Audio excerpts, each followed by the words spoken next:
The smell of freshly baked bread filled the small subway in the heart of Manhattan, but the atmosphere was far from welcoming. Behind the counter, a young attendant in a simple uniform, her hair hastily pinned and her eyes tired, tried to remain calm while 3 customers laughed at her loudly. "Does she even know how to make a sandwich?" one of them mocked, drawing cruel laughter from the others.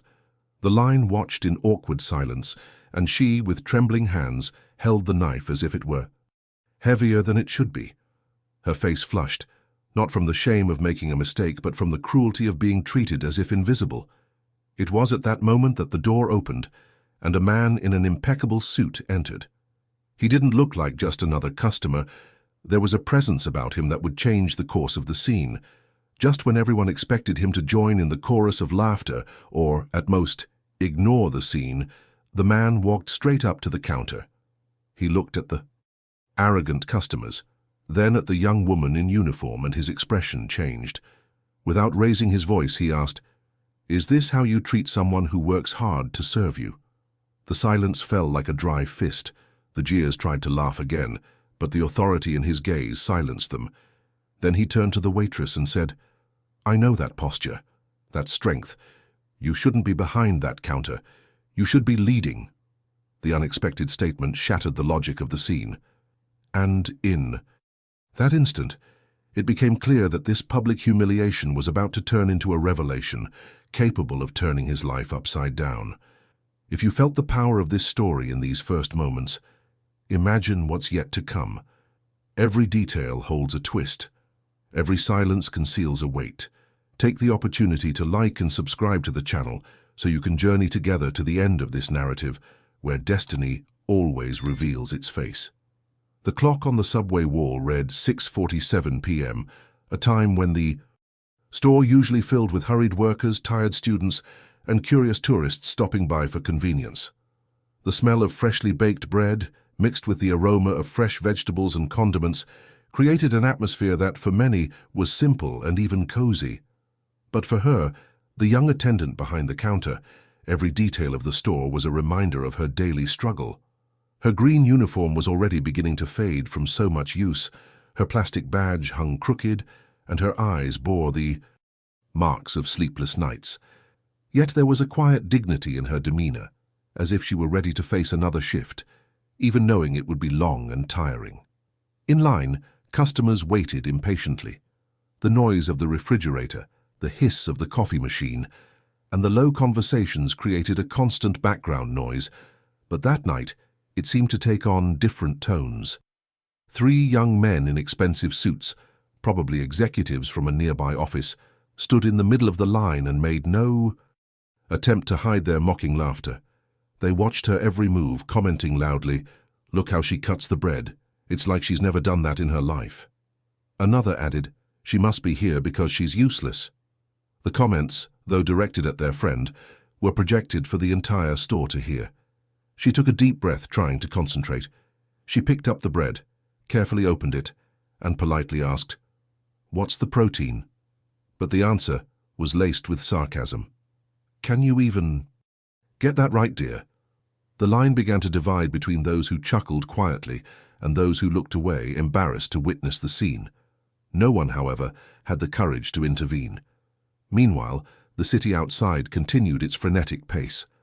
Cars honked, people hurriedly crossed the streets, and the lights from the buildings reflected in the window of the diner, creating a stark contrast between the world of success outside and the microcosm of humiliation unfolding within.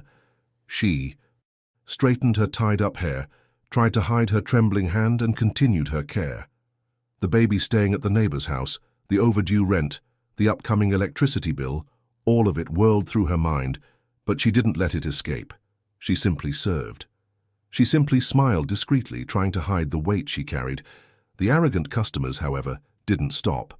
One of them pretended to film with his cell phone, laughing. This will get a good laugh from the group. Her heart raced, but she remained silent. She had learned that silence was often the only weapon against a world that seemed determined to crush her. The subway space, lit by fluorescent lights and brightly colored promotional banners, became the stage for an increasingly tense scene. And it was at that moment, just as the humiliation seemed to reach its peak, that the store door opened with the distinctive sound of a metallic bell. A man entered. The contrast was immediate. Dark suit, erect posture, steady gaze. He didn't seem like just another customer. His presence cut through the room like an invisible blade. Her fate was about to change, but no one there, least of all those who laughed at her, could have imagined what would happen next.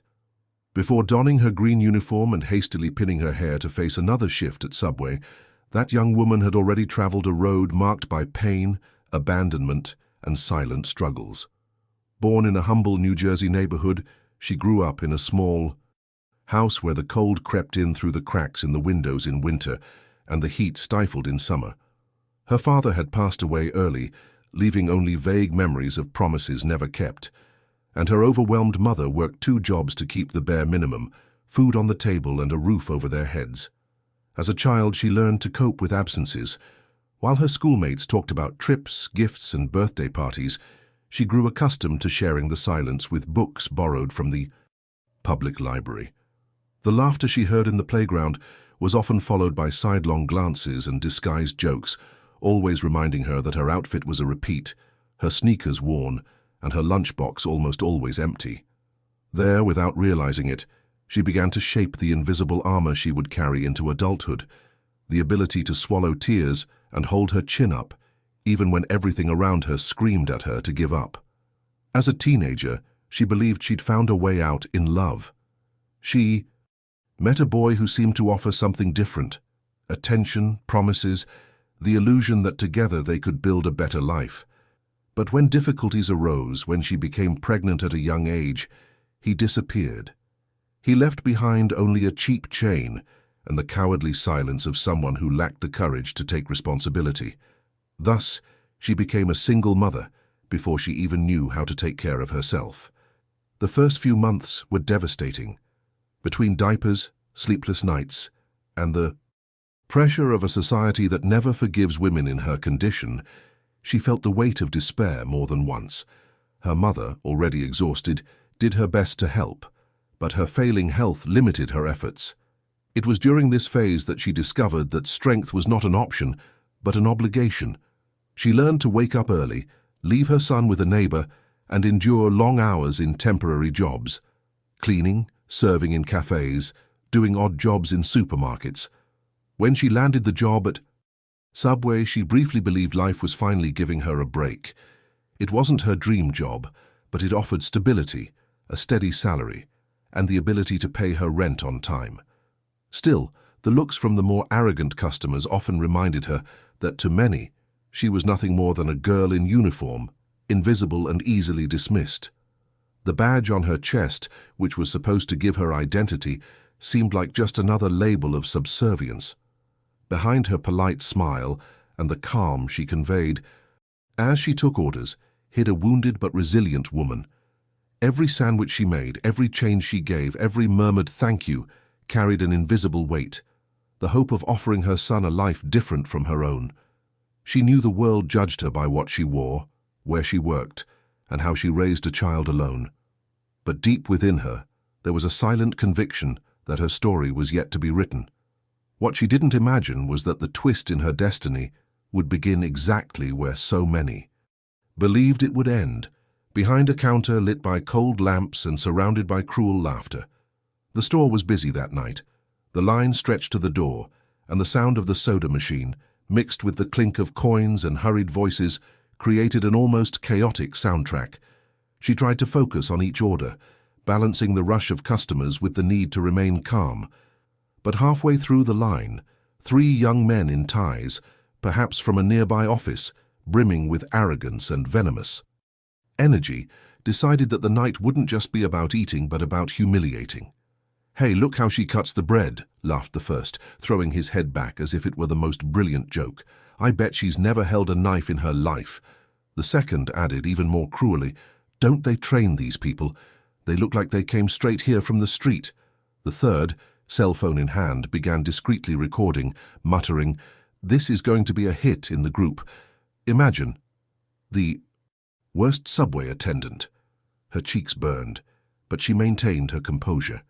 She opened the bread, placed the chicken slices on it, and asked calmly, "What kind of cheese do you prefer?" The answer came mockingly, "The most expensive, dear." "I wonder if you can tell the difference." Laughter echoed, and part of the line began to stare, some with pity, others merely curious, as if watching a morbid spectacle.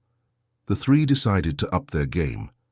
One of them, tapping his fingers on the counter, said loudly for all to hear, "That's the problem with people like you, always making mistakes, always slow, never good enough.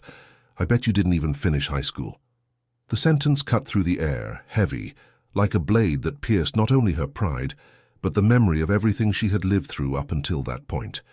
The momentary silence in the line was followed by whispers. Some looked away, embarrassed to witness such cruelty, but no one said anything. Deep down, she wanted to disappear, but she couldn't. She had a son waiting at home. She needed that salary. She had to resist. She swallowed hard, fixed her tied-up hair, and continued serving, as if dignity were her last shield. But the customers wouldn't stop. One of them even tossed some coins on the counter, laughing, "Here, a tip for you to practice at home." The metallic sound of coins rolling across the counter echoed through the room, a cruel symbol of the worlds apart between them and her. Her heart raced, and for a moment her eyes welled up, but she took a deep breath, fought back the tears, and served the sandwich, as if her resistance was the only possible answer. The scene, charged with tension, seemed endless. The laughter of the three, mixed with the awkwardness of the line, creating an almost suffocating atmosphere. She was about to be crushed not just by words, but by collective indifference, until the metallic bell on the door rang again. Someone walked in, and this time it wasn't just any regular customer. His presence would change everything. The metal doorbell rang, and for a moment the din of laughter and snide remarks seemed to be drowned out by that simple sound. The man who entered wasn't just another customer. His erect posture, the impeccable cut of his dark suit, and the way his eyes scanned the room immediately created a stark contrast with the humiliating atmosphere that pervaded Subway. He walked with firm but unhurried steps, as if in absolute control of any space he stepped into. While many customers in line looked away, embarrassed by what was happening, he did exactly the opposite. His gaze fell directly on the scene unfolding behind the counter. He saw the young woman in the green uniform, her black hair loosely tied back, her face flushed with shame, trying to continue serving her despite the cruelty of the three men in ties. He noticed her trembling hands, holding the bread and knife as if they were burdens too heavy. But what caught his attention most was her look, not of submission but of silent resistance, like someone who, even wounded, refused to bow. Then she watched the three men laughing loudly, throwing coins on the counter, having fun at her expense. The contrast was grotesque. They with expensive suits and arrogance dripping from every gesture, and she with simplicity and dignity, bearing the brunt of the scene. The millionaire frowned, his jaw tightened, and in that instant it became clear that her entrance wasn't just for a sandwich. He walked up to the counter, oblivious to the line, and positioned himself right next to it. Silence fell like a wave sweeping across the beach after high tide. The three men in ties, noticing his presence, tried to hide it with muffled laughter, but the discomfort had already set in. Some customers began to whisper, recognizing the man. Others simply watched, curious to see what would happen. "Good evening," he said quietly but firmly, looking directly at the attendant. It was a simple greeting, but the tone carried something different, respect. Surprised, she stammered a barely audible, "Good evening," still unable to grasp what this man represented at that moment. Then he slowly turned to the three young men, still clutching their unfinished sandwiches, their laughter stuck in their throats. "Is this how you have fun?" he asked, his voice clear, but not loud. The silence that followed was almost suffocating. There was no need to shout. The firmness of his presence was enough to dispel any reaction. The first of the suits tried to laugh, muttering, "It was just a joke, nothing serious." But his cold, penetrating gaze silenced him immediately. The millionaire didn't need words to assert his authority. His simple stance made the entire room regroup around him. The young attendant, for her part, felt her heart race. For the first time that night, Someone wasn't looking at her with contempt or indifference. She still didn't know who he was or what he represented. But there was something about this intervention that was beginning to crack the invisible wall of humiliation surrounding her. The mood had changed, and without anyone noticing right away, the balance of power in that small diner had just shifted. The silence that had fallen upon his arrival still hung in the air when, suddenly, the millionaire stepped forward. His body stood between the waitress and the three men in ties, as if forming an invisible barrier protecting her. The arrogant customers who seconds before had laughed loudly and mocked her now tried to hide their discomfort. He didn't shout. He didn't need to. His voice, deep and controlled, cut through the room like a sharp blade. Do you think it's fun to humiliate someone who's working honestly for a living? The question hung in the air. No one answered. The entire line watched, some even holding their breath, as if they knew they were witnessing something bigger than a simple diner argument. One of the suits tried to react, giving a wry smile. It was just a joke, don't take it too seriously. But the coldness in his gaze instantly killed the laughter. A joke? The millionaire repeated, leaning forward slightly, still in control. A joke is when everyone laughs together. When only one side laughs, that's called humiliation. And you know that. The attendant, still surprised, felt her heart pounding. Her face, flushed with embarrassment, now began to change, giving way to something she couldn't quite identify, perhaps relief, perhaps disbelief. For the first time, someone was standing by her side. It wasn't just a defense. It was as if, in that instant, her dignity had been restored before everyone. The customers at the back of the line began to murmur their approval. One woman muttered, "Finally, someone said what everyone was thinking." The mood in the store slowly shifted. The energy that had previously been one of contempt and cruel laughter now turned to tension against the real attackers. The millionaire straightened his shoulders, looked directly at the three of them and added, "You may have expensive suits, you may walk around in luxurious offices, but if you don't know how to respect those who serve you, then you're just small men." His voice didn't tremble. It was calm yet cutting, charged with an authority no one dared challenge. One of the boys lowered his eyes. The other put away his phone, embarrassed to have recorded the scene. The third, who seemed more fearless, opened his mouth to respond, but stopped when he realized the entire room was now watching with disapproval. The scales had tipped. Power, once used to humiliate, now fell upon them like a crushing weight. The young waitress took a deep breath. She still held the bread and knife, but now her eyes met his. And in that meeting there was something that made her feel seen, not as an invisible employee, but as a person of value. His unexpected defense hadn't just silenced the offenders. It had changed the entire logic of the scene. For the first time in a long time, she wasn't alone. After silencing the three arrogant customers with his firm presence, the millionaire turned to the young woman behind the counter. The contrast between them was almost cinematic. He in an impeccable dark suit, the personification of power. She in a simple uniform, her hands trembling, her face still etched with the shame of minutes before. But the moment their eyes met, something unexpected happened. He didn't look down on her as so many had done before. There was no contempt in his expression, but a respectful, almost reverent curiosity. "What's your name?" she asked quietly, but clearly enough for everyone in line to hear. She hesitated for a second, surprised to finally be addressed as someone with an ID. "Emily," she replied, adjusting the name tag that already bore her name, but which rarely anyone deigned to read. He nodded slightly. "Emily, you don't owe anyone anything. Here, you're doing a decent, honest job. Don't let anyone treat you as less than you are." The simple sentence fell like a spark amid the silence of the shop. Emily felt her eyes well up, but she took a deep breath and held back the tears. She didn't want to appear fragile, not at this moment when for the first time someone was giving her back a piece of her lost dignity. "Thank you," she whispered, still holding the unfinished sandwich. "But I'm used to it. It's not the first time it's happened."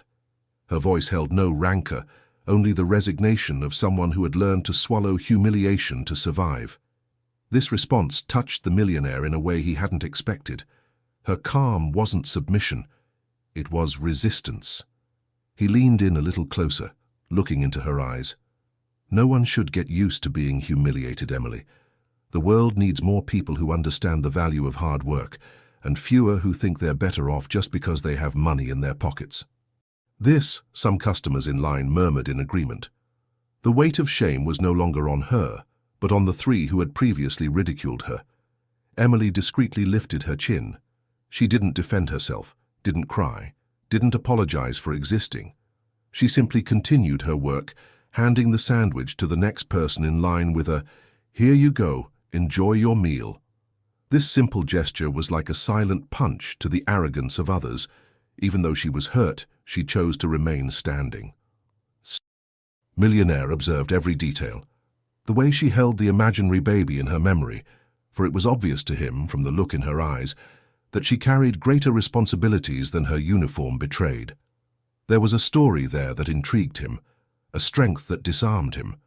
In that moment, it wasn't just him defending a humiliated employee, it was him learning that sometimes the greatest strength lies not in those who shout the loudest, but in those who remain silent without losing their dignity.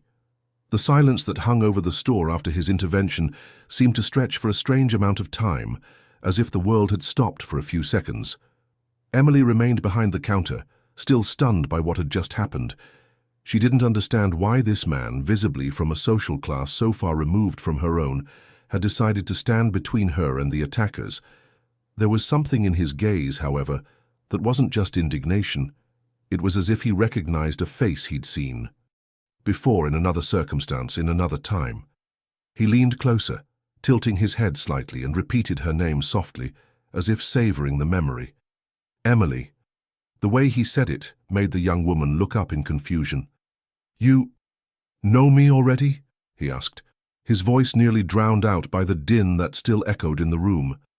The millionaire took a deep breath, and a painful memory flooded his mind.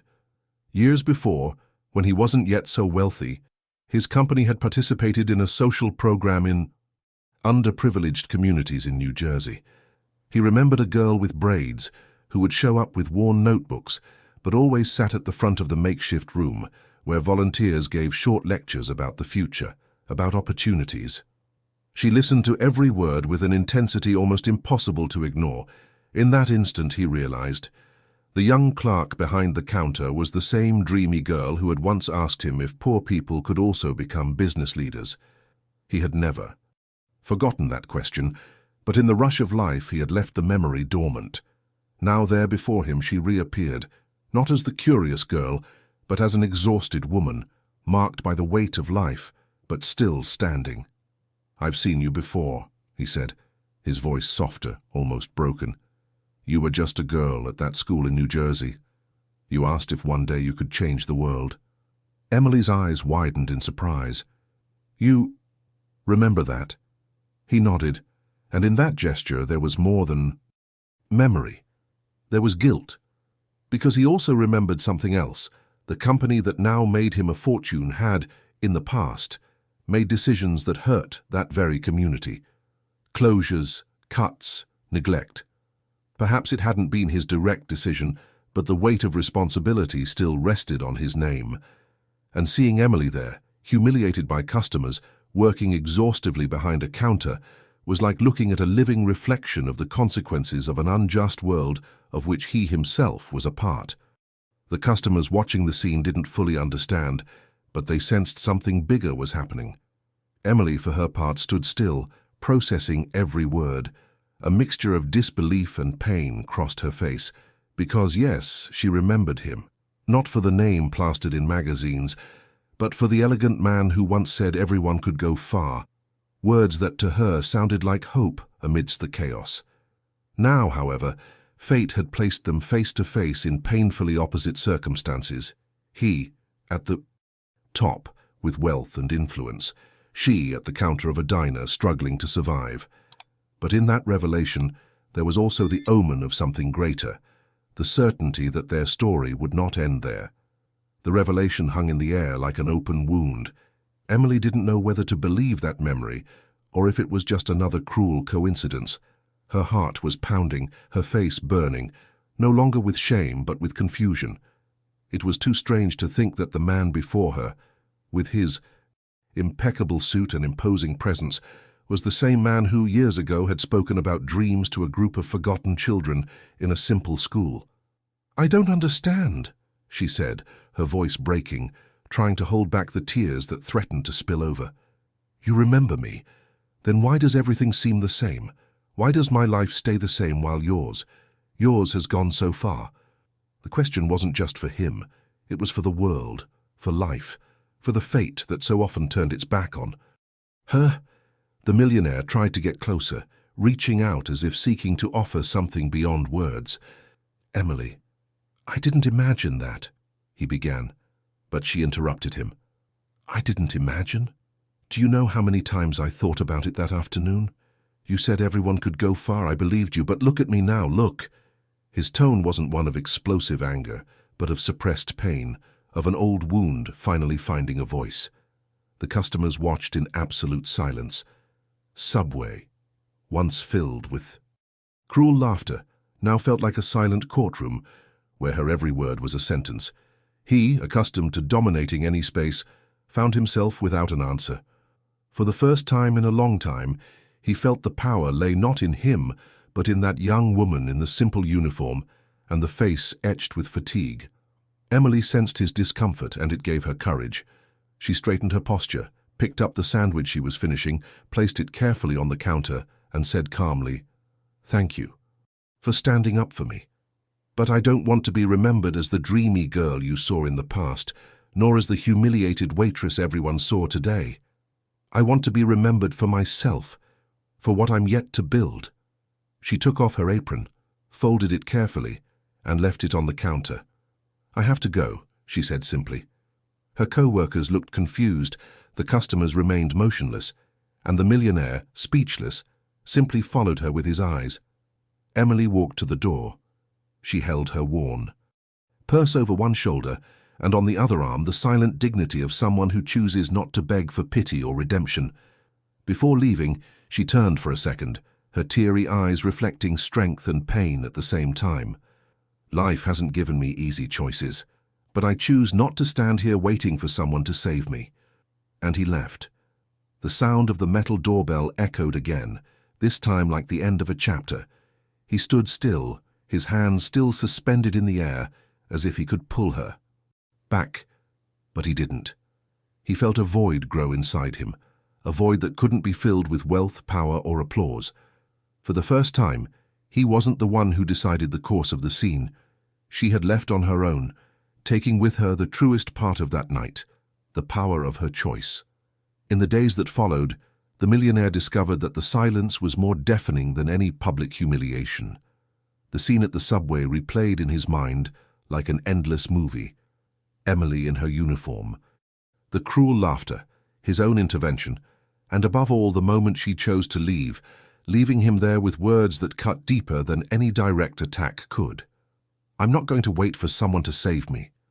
That phrase echoed in his mind every time he tried to return to his routine. In the office, surrounded by glass, steel, and figures that would impress anyone, he found himself distracted, staring at reports without reading them.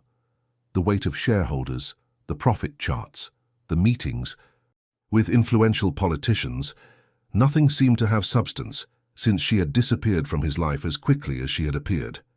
His secretary noticed his distant look.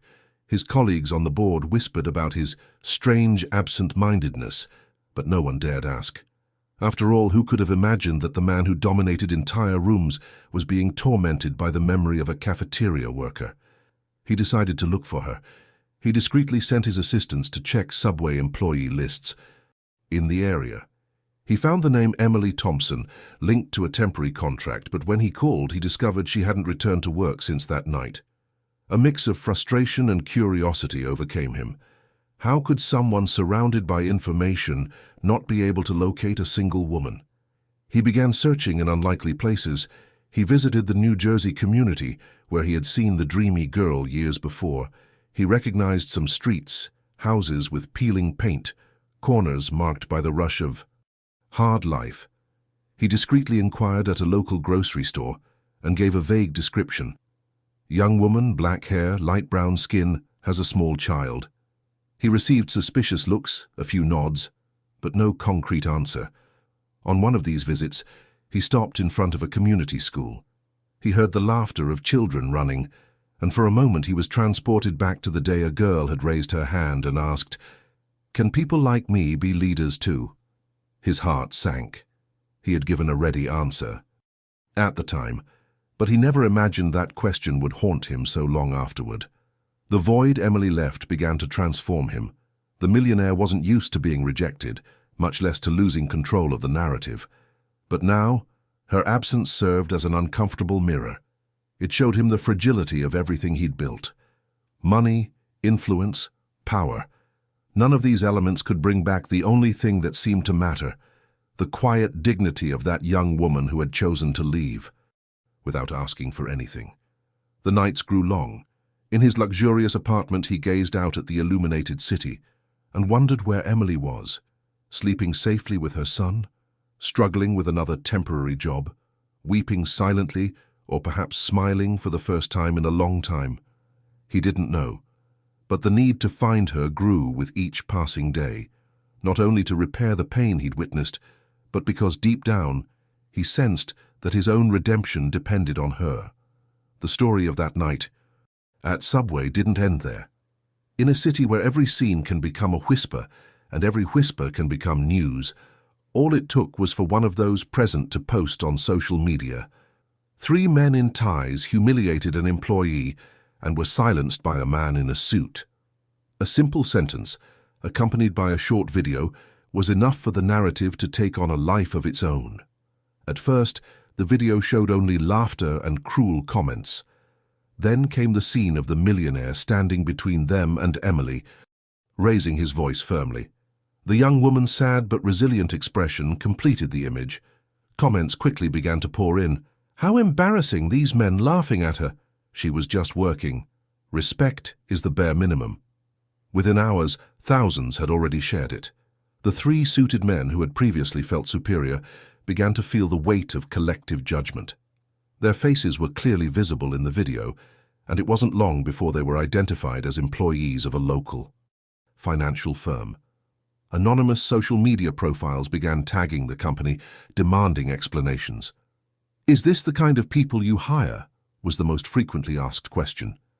At the office, the atmosphere became unbearable. Colleagues whispered in the hallways. Clients began calling, demanding their immediate leave. Their immediate boss, under pressure, called them into a tense meeting. The arrogance they'd displayed in the cafeteria faded in the face of the real consequences. One of them tried to justify it. It was just a joke. But the words lost all force. Jokes that destroyed dignity no longer sounded like humor in the public eye. Meanwhile, Emily, unaware of the repercussions, continued her routine, far from the screens. But the city spoke of her, not because of her uniform, not because of her poverty, but because of the image of a young woman who, even in the face of humiliation, remained steadfast. Her silent dignity had become a symbol of resistance. The millionaire, upon learning of the digital avalanche, wasn't surprised. He saw it as an inevitable reflex. When cruelty is exposed to the light, it rarely finds defenders. He felt, however, a deep discomfort. He didn't want Emily to be remembered only as the humiliated attendant who made the news. She deserved more than being a symbol of other people's cruelty. She deserved to be recognized as the protagonist of her own story. The 3 arrogant men, once masters of the situation, found themselves on the opposite side of the scale. Friends drifted away, contracts were lost, and even their families began to feel the weight of the headlines. The relentless social judgment showed them that the true humiliation lay not in being a waitress, but in being small-minded. Silent, poetic justice began to take shape, not in courtrooms, but in the eyes of a society that was finally pointing out the true culprits. The social judgment against the 3 suited men reverberated throughout the city, but for the millionaire, the true impact was within himself. Until then, he had always believed that power meant dominating boardrooms, signing million-dollar contracts, and having his name splashed across headlines as synonymous with success. But Emily's absence, and the dignity with which she left that diner, had left a fissure in him that was impossible to ignore.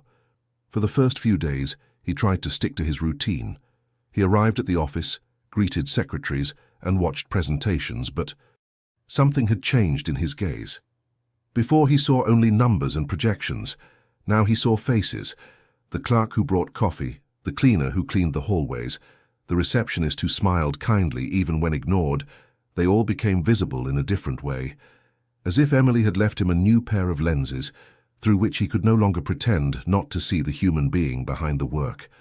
At social dinners, when executives laughed at servers, he no longer smiled. He felt the same discomfort. That had driven him to intervene that night. It was as if each cruel laugh was an echo from the past, reminding him that wealth without respect was nothing but empty vanity. But the transformation wasn't limited to silent gestures. In internal meetings, he began to question the company's own practices. "How many inhumane contracts are we signing?" he would ask. When someone tried to justify staff cuts as necessary numbers, he would remember Emily's face and retort, "Numbers don't cry, people." "Do?" The room fell silent, because no one was used to hearing that man talk about feelings. At night, in his penthouse overlooking the lights of Manhattan, he reflected on his own journey. He remembered the ambitious boy who, years before, had spoken of dreams to children in community schools, but who had later lost himself in the jungle of business, forgetting the essence of those words. Emily was living proof that his empty promises had left their mark, and this corroded him, but also awakened him. He began investing in social projects discreetly, not to applaud himself, but because he felt he needed to balance the scales.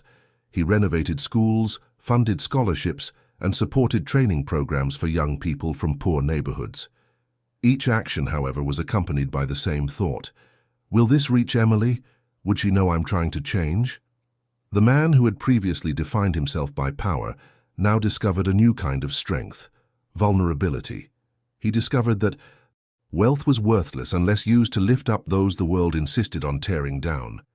And deep down, he understood that this entire transformation wasn't just altruism. It was a desperate search to reconnect with the young woman who had silently become the moral compass of his life. The question that tormented him was not whether he could find her, but whether, when he did, she would believe in the change he now carried. Their reunion didn't take place in a luxurious meeting room or at a gala dinner.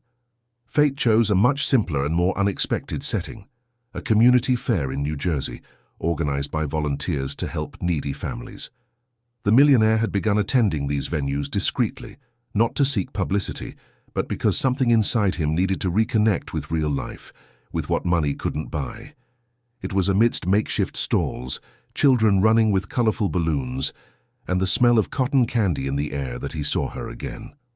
Emily was at one of the tables, helping organize food baskets, her subway uniform replaced by a simple blouse and worn jeans.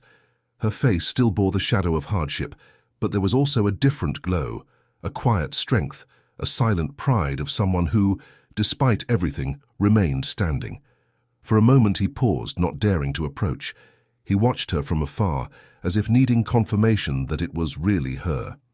Emily smiled at an elderly woman as she handed her a bag of groceries, then leaned over to play with her toddler who swung his legs in the stroller. The scene was so ordinary and yet so powerful that his heart raced. When he finally summoned the courage to take a few steps, Emily noticed him. Her smile faded for a second, replaced by a look of surprise, then caution. She said nothing, just stared at him, as if gauging intentions before words were even spoken. He took a deep breath and broke the silence. "Emily."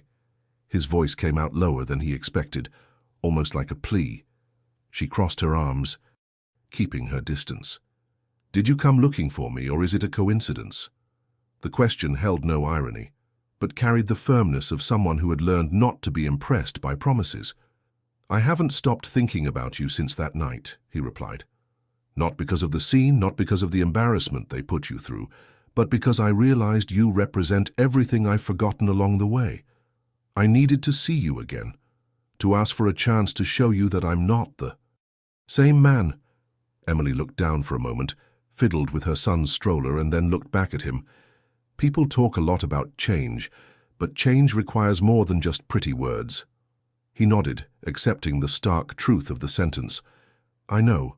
That's why I don't want you to believe me now. I want you to see me act. I want time to prove that I'm no longer on the side of those who humiliated you, but on yours. The reunion brought no tears, no sudden embraces. It brought something stronger. A field of tension charged with possibilities. Emily stood firm, protecting her son and herself. He, stripped of arrogance, stood before her not as a millionaire, but as a man seeking redemption. Fate had brought them together again, and this time the decision about their next move wasn't in his hands. It was entirely in hers. The afternoon was slowly fading, tinting the sky with orange and gold hues. The community fair was beginning to dismantle. Children were releasing deflated balloons, bags of supplies were being loaded onto old carts, and volunteers were collecting folding tables. Emily was adjusting her son's stroller, her expression calm, but still marked by the firmness of someone who wouldn't be swayed by promises. Across the street, the millionaire stood, watching in silence. There were no photographers, no audience, just him, faced with the simplicity of life he had so long ignored. The wind blew through his suit, but for the first time, he seemed dwarfed by the scene. The young, light-skinned mother, dressed simply, holding her son in her arms and smiling slightly as she watched him play with a forgotten balloon. Emily didn't look back. She didn't wave. She didn't say anything. She walked slowly down the sidewalk, carrying her son, her bag of groceries, and a dignity no amount of money could buy. Each step was a silent sentence. She didn't need him to stay upright. He, motionless, followed her with his eyes until her silhouette blended with the streetlights. His heart ached, but it was a necessary pain, the pain of someone who finally understood that justice isn't served with speeches, but with the weight of silence and the strength of other people's choices. The distant noise of the city resumed its normal rhythm. Horns, conversations, hurried footsteps. Nothing announced that something extraordinary had happened, but inside him and inside her, history had already left irreversible marks. No applause, no explanation, just a simple, symbolic scene. The young mother disappearing into the ordinary streets of New Jersey, silently carrying the most powerful victory of all, that of not bowing down. If this story touched you, leave a like and subscribe to the channel. Share in the comments what you would do in her place. Your voice is part of this reflection.